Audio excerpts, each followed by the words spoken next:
The Ontario Real Estate Association has released a research paper analyzing Ontario's progress on the 2022 Housing Affordability Task Force. This report outlines 10 action items to get more homes built so that more Ontarians can achieve home ownership. So since it was just released and I was just taking a look through it, I thought it might be helpful to kind of summarize it for anyone who might be interested.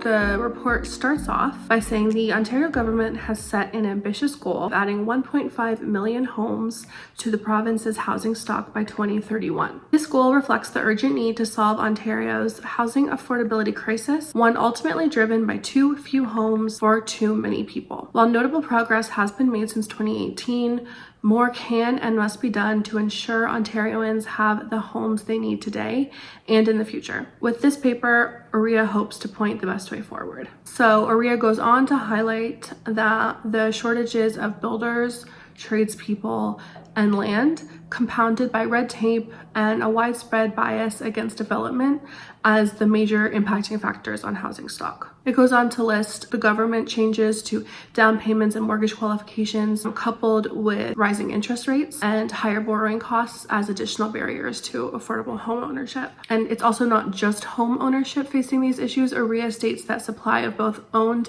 and rental properties has not kept up with demand. In order to meet the Ontario government's 1.5 million home goal, they need on average 150,000 new units a year. And although 2021 had the highest level of housing starts in over 30 years with 100,000 units, the numbers have slipped since then, with 96,000 housing starts in 2022, and then the estimates for 2023 are coming in at around 90,000 units. So back in 2018, when the Ontario government set the 1.5 million home goal, they also created a housing affordability task force. And this task force released a 2022 report, and in it they made 55 recommendations in order to better get the government to their goal. And the government recognized these recommendations and they accepted them. The general themes that guided those recommendations and the proposed solutions were more housing density across the province, to end exclusionary municipal rules that block or delay new housing, to depoliticize the housing approvals process, to prevent abuse of the housing appeals system, and to provide financial support to municipalities to build more housing. So in this paper that we're looking at, it provides an analysis of Ontario's efforts and examines progress on the task force recommendations. And out of the 55 recommendations, OREA found that 18 or 33% of those recommendations have been fully implemented. Major progress has been made on 16%. Some progress has been made on 27%, and 24% of the recommendations have not been acted on.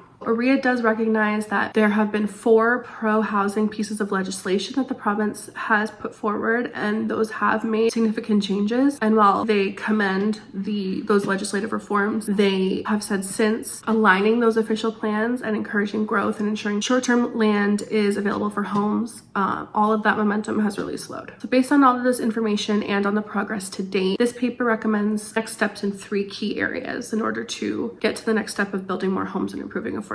First key area being to allow water and wastewater services to be provided through a municipal services corporation. This would allow the municipal corporation to borrow and amortize costs among customers instead of using development charges, and that eliminates unnecessary costs on housing developments while funding these important investments in a more transparent and public way. The next key area is modernizing zoning to support commercial to residential conversions and greater density along transit corridors. OREA believes that the Government of Ontario should modernize its zoning by legislating commercial to residential conversions and overriding local bylaws that prohibit this conversion. They recommend rezoning all land along transit corridors as mixed commercial and residential use, and removing the minimum parking requirements on any streets utilized by public transit. The hope is that this will increase the supply of housing in urban areas. And the third key area is to eliminate exclusionary zoning. In many regions of Ontario, zoning rules restrict the development of middle housing housing, such as low-rise apartments, duplexes, townhomes, etc. Many municipalities, including London, have gone ahead and proactively changed their zoning rules to allow up to 4 units per lot, and this allows that kind of middle area housing to be developed without all the red tape and the lengthy approvals. So based on those initial recommendations released by the task force, OREA has outlined 10 action items for the government to take in 2024 that will have a significant and long-lasting impact. And these kind of echo those previous 3 key areas. One of the major areas to focus on is to fix the Ontario Land Tribunal and zoning rules. The intention here would be to reform the Ontario Land Tribunal by preventing abuse, eliminating backlog, and allowing fines for unreasonable delays, to implement land use changes to end exclusionary zoning, to modernize zoning to support commercial to residential conversions and greater density along transit corridors, and to streamline new development applications by requiring pre-consultations. Of course, the next section is lowering housing costs. This can be done by allowing water and wastewater services to be provided through a municipal services corporation, to abolish the land transfer tax,